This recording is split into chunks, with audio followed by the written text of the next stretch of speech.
The biggest question maybe in economics and politics of the coming decades will be what to do with all these useless people. The problem is more boredom and what to do with them, and how will they find some sense of meaning in life when they are basically meaningless, worthless. My best guess at present is a combination of drugs and computer games as a solution for more. It's already happening.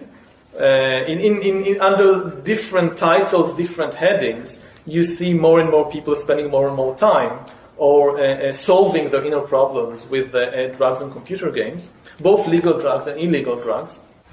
You look at Japan today, and Japan is maybe 20 years ahead of the world in everything, and you see all these new social phenomenon of people having relationships with virtual spouses. And you have people who never leave the house and just live through computers. I think once you're superfluous, you don't have power. Again, we are used to the age of the masses of the 19th and 20th century, where you saw all these successful, massive uprisings, revolutions, revolts. So we are used to thinking about the masses as powerful. But this is basically a 19th century, a 20th century phenomenon. I don't think that the masses, even if they somehow organize themselves, stand much of a chance. We are not in Russia of 1917 or in 19th century Europe.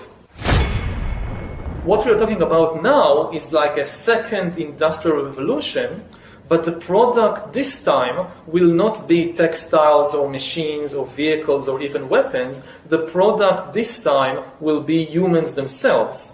We are basically learning to produce bodies and minds. Bodies and minds are going to be, I think, the two main products of the next wave of all these changes.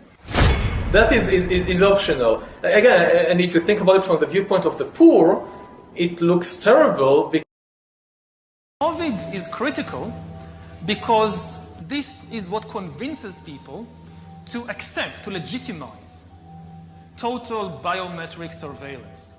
If we want to stop this epidemic, we need not just to monitor people, we need to monitor what's happening under their skin. What we have seen so far, it's corporations and governments collecting data about where we go, who we meet, what movies we watch.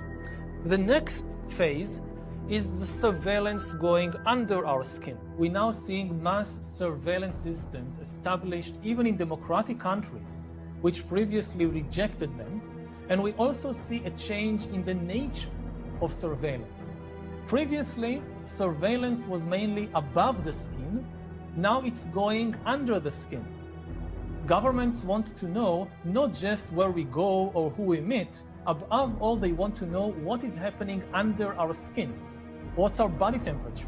What's our blood pressure? What is our medical condition? Now humans are developing even bigger powers than ever before. We are really acquiring divine powers of creation and destruction. We are really upgrading humans into gods. We are acquiring, for instance, the power to re-engineer life. I know that in recent years, we saw populist politicians undermining deliberately the trust that people have in important institutions like universities, like respectable media outlets. These populist politicians told people that, say, scientists are this small elite, disconnected from the real people. I mean, all this story about Jesus rising from the dead and being the Son of God, this is fake news. Humans are now hackable animals.